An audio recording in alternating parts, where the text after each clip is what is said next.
کہ اللہ تبارک و تعالی اولیاء کرام سے پہلے محبت خود فرماتا ہے۔ اللہ تبارک و تعالی پہلے انہیں اپنا محبوب بناتا ہے اور اولیاء اللہ بزرگان اولیاء کاملین کو اللہ تبارک و تعالی اپنا محبوب جب بنا لیتا ہے، اس کے بعد یہ بھی اللہ سے محبت بے شمار فرماتے ہیں، اور اس محبت کا اندازہ دنیا میں نہیں لگایا جا سکتا ہے۔ ایک نام ہے حضرت خواجہ منصور حلاج کا۔ اللہ سے محبت کی انتہا کیا تھی، انشاءاللہ اس واقعے کو بھی آنے والے وقت میں آپ کی بارگاہ میں پیش کیا جائے گا۔ ایک نام تھا حضرت رابعہ بصری کا، خاتون ہیں، اللہ کی بلیاں ہیں، لیکن عادت یہ ہے کہ جب خانہ کعبہ کا طواف کرنے جاتی ہیں، جنگلوں میں ہوتی ہیں، تو خانہ کعبہ صحن حرم سے جنگل میں حاصل ہو جاتا ہے رابعہ بصری کے استقبال کے لیے۔ یہ اولیاء اللہ کا مقام ہے، ان کا منصب ہے، ان کے درجات کی بلندی ہے۔ یہ کوئی عام بات نہیں، بلکہ ہر زمانے میں ایسا ہوتا رہا، اور انشاءاللہ یہ باتیں ہر زمانے میں اولیاء اللہ کی تشریف آوری کے تعلق سے کی جاتی رہے گی۔ نبوت و رسالت کا دروازہ اللہ تبارک و تعالیٰ نے بند فرمایا کہ دنیا میں اب کوئی نبی اور رسول ماں کے پیٹ سے جنم نہیں لے گا، اب کوئی رسول اور نبی دنیا میں پیدا ہو کر تشریف نہیں لائیں گے، لیکن ولایت کا دروازہ اللہ تبارک و تعالیٰ نے ابھی بند نہیں فرمایا ہے۔ اولیاء اللہ کل بھی ہوتے تھے، آج بھی موجود ہیں، اور قیامت تک دنیا میں تشریف لاتے رہیں گے۔ یہ اور بات ہے، کچھ لوگ پہچان لیتے ہیں، کسی کے سمجھ میں نہیں آتا ہے۔ حضرت سید سالار مسعود غازی رضی اللہ تعالیٰ عنہ کے مزار پاک کے تعلق سے کہا جاتا ہے معراج شریف میں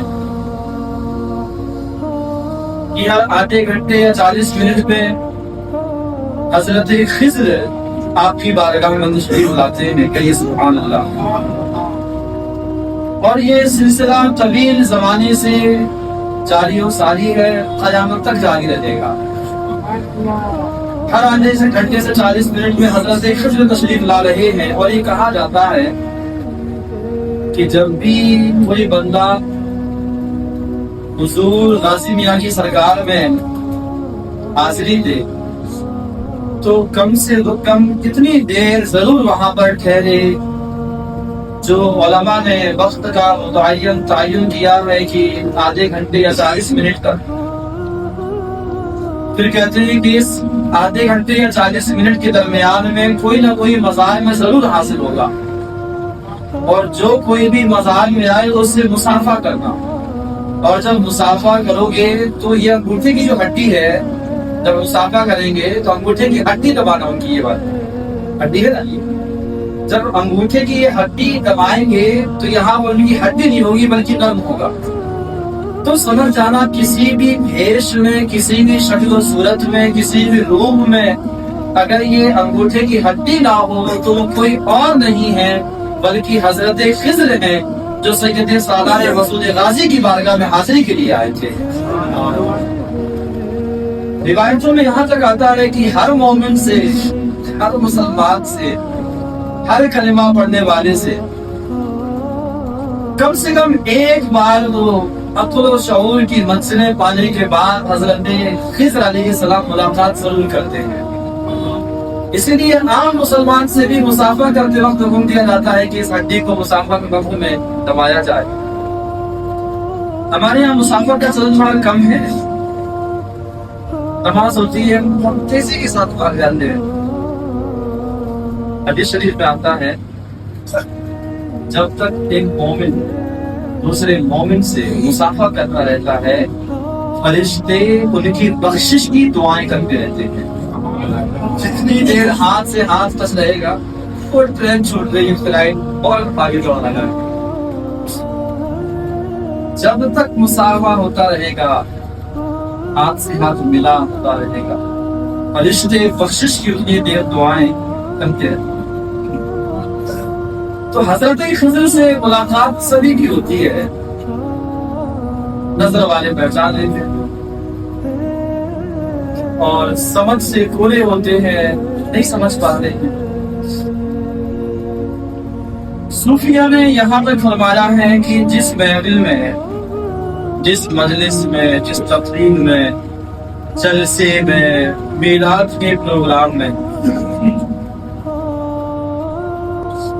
اگر 40 مسلمان جمع ہیں، ان 40 مسلمانوں میں بھی کوئی ایک اللہ کا ولی ضرور ہوتا ہے، کوئی نہ کوئی اللہ کا ولی ضرور ہوتا ہے۔ یہ سلسلہ ولایت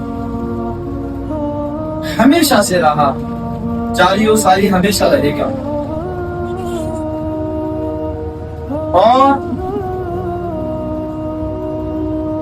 بے شمار آفتاب و باخبار ولایت دنیا میں تشریف لائے۔ آپ نے یہ بھی سماعت فرمایا تھا کہ جب اللہ تبارک و تعالیٰ ان اولیاء سے محبت کرتا ہے تو پھر اللہ تبارک و تعالیٰ ان کی آنکھیں ہو جاتا ہے جس سے یہ ولی دیکھا کرتے، پھر اللہ تبارک و تعالیٰ ان کے کان ہو جاتا ہے جن سے اولیاء اللہ سماعت فرمایا کرتے ہیں۔ اب کوئی بندہ یہاں سے پکارے یا مدینہ شریف میں جا کر کے آقا کو صدا دے، اللہ کے رسول نے فرمایا، حدیث کے لفظ یہ ہیں، وَمَا مِنْ أَحَدٍ يُسَلِّمُ عَلَيَّ إِلَّا وَضَلَّ رُوحِي حَتَّى أَرُدَّ عَلَيْهِ السَّلَامَ۔ مشرق و مغرب میں، کائنات میں کوئی ایسا نہیں ہے جو مجھ پر سلام بھیجے، مجھے سلام پیش کرے، مجھ پر سلام پڑھے، درود پڑھے، الا رد اللہ روحی، اللہ نے میری روح مجھ پہ واپس لوٹا دی ہے، یہاں تک کہ میں ہر سلام کرنے والے کے سلام کا جواب دیا کرتا ہوں۔ گنبد خضرا سے ہر سلام کرنے والے کے سلام کا جواب اللہ والے ہوتے ہیں۔ نماز پڑھنے آئے تو تحیات پڑھا، جب پہنچے السلام علیکم ایھا النبی میں، تحیات میں، تشہد کے وقت میں، نماز کی حالت میں جب آپ یہ کہتے ہیں السلام علیکم ایھا النبی، اور یہ پڑھنا واجب ہے، تحیات پڑھنا واجب ہے، تحیات میں نبی پر سلام ہے، الفاظ السلام علیکم ایھا النبی، اور السلام علیکم ایھا النبی کا مطلب وہی ہے جو آج ہماری مسجد میں فجر میں قبلہ حضور مؤذن صاحب نے سلام پڑھا، یا نبی سلام علیکم، آپ یہ کہیں یا نبی سلام علیکم، یا رسول سلام علیکم، یا حبیب سلام علیکم، یا یہ کہہ دیں السلام علیکم ایھا النبی، دونوں کا معنی برابر ہے۔ کہیے سبحان اللہ، دونوں کا معنی کیا ہے؟ برابر ہے۔ اب جب نماز کی حالت میں اللہ کے نیک بندے جب سلام پڑھتے ہیں، اتحیات میں کہتے ہیں السلام علیکم، رک جاتے، رک گئے، کیوں رکے؟ وہ کہتے ہیں ہم نے نبی پر سلام پڑھا ہے، نبی کو سلام پیش کیا ہے، نبی سے سلام کیا ہے۔ اگلا کلمہ اتحیات کا ورحمۃ اللہ وبرکاتہ، السلام علینا وعلی عباد اللہ الصالحین، اشہد اللہ، اللہ کی گواہی بعد میں دیں گے، پہلے جو سلام کیا نبی سے اس سلام کا جواب اپنے کانوں سے سماعت فرمانا ہے. اور جب آقا کی بارگاہ سے حالت نماز میں اس سلام کا جواب آ جاتا ہے اس کے بعد تحیات مکمل فرماتے ہیں. آج بھی روئے زمین میں ایسے بندے ہیں اور قیامت تک ہوتے رہتے ہیں. جس کو جس قدر جس انداز میں جتنا عشق ہوگا اللہ کے محبوبوں سے، اللہ کے نیک بندوں سے، اللہ کے مقرب بندوں سے، اسے ان بارگاہوں سے اسی انداز میں فیض بھی عطا کیا جاتا ہے.